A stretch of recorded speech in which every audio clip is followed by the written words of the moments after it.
Hi everyone, in today's video I'm going to show you how I make custom scrunchies that I sew by hand. My friend Danielle actually suggested that I try this out since I always had excess fabric on hand, and I figured I could use these scrunchies towards giveaways and things like that, so let's get into it. The fabric you see me using is my typical cotton lycra base, and this one is a Meet the Robinsons theme. I start by measuring 24 inches across by 4.5 inches vertical. You can play with these numbers a bit depending if you wanted your scrunchie to have more fabric, maybe try 26 inches across, and if you wanted a fatter scrunchie, maybe even go to 5 inches vertical. Once the piece of fabric is cut, I'll fold it in half lengthwise and iron it on the blend setting just so we have a nice crease.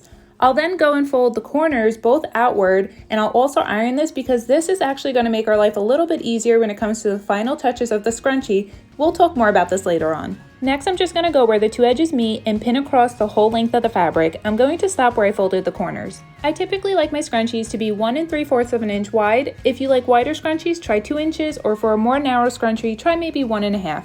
I'm using my ruler and chalk to mark out the 1 3/4 inches across the whole fabric. This is where I plan on threading, and I'll use this as my guideline not only to keep the width consistent, but also to stay in a straight line. As far as what thread I use, it says hand quilting thread. I know you can barely read it, and I chose white since this is going to blend into our fabric's design. And now we begin sewing. Keep in mind how I thread might not be how you do it, and that's totally okay. I just kind of do what works for me, which is taking the needle and going up and under with it several times before I pull the needle out with the thread, and I start the process all over again. A lot of the times, if the thread's long, I often will put a finger in the loop before I pull the needle tight to prevent creating knots.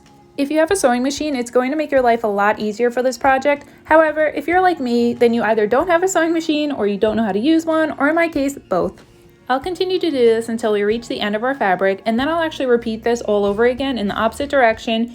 By doing 2 stitches, we're just making it more secure since after all it's a scrunchie and it's going to get pulled in all different directions, so it's better to be safe than sorry. The way I tie off my thread is I pull the loop almost all the way through. I then take my needle and circle it in and out of that loop about 3 times, and then I pull it tight. Next, I'm going to put a safety pin through one end of the scrunchie, and then I'll be feeding this pin through the hole until it comes out the other end and our scrunchie is right side out. And now that our scrunchie is right side out, I'm going to fold it in half with the seams facing outward. I'm going to line up the 2 outer edges of our fabric and pin it in place, and we're going to sew across probably about 1 centimeter or 2 from the edge.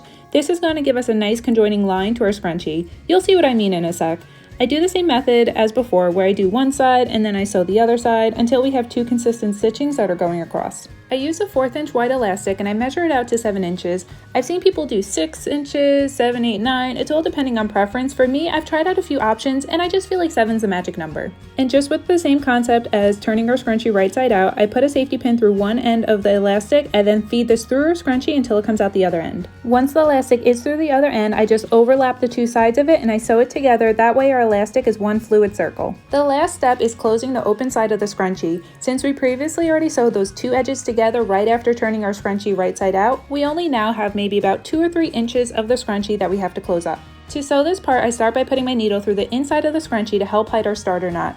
I'll then thread the needle back and forth trying to keep the stitch near the edge, and you can see I'm feeding the needle as close as possible to where it came out of to make our stitching sort of camouflage with our fabric. And lastly, to knot off our thread, I'm going to insert the needle in a way that it comes out the inside of the scrunchie exactly like how we did our starter knot. This way the knot is within the scrunchie seam, and I'll actually follow this up by taking a needle and kind of poking it down further to help hide it even more. And with that, our scrunchie is complete, so now we can take a final look at it. So what do you guys think? These scrunchies are pretty easy to make, so if anyone wants to give it a try, I definitely say go for it. It's nice because you can personalize it for your hair length and thickness, or if you just want to wear it around your wrist for a fun accessory. As always, thanks for hanging out with me today. If you want, don't forget to like and subscribe to my channel, and until next time, bye friends!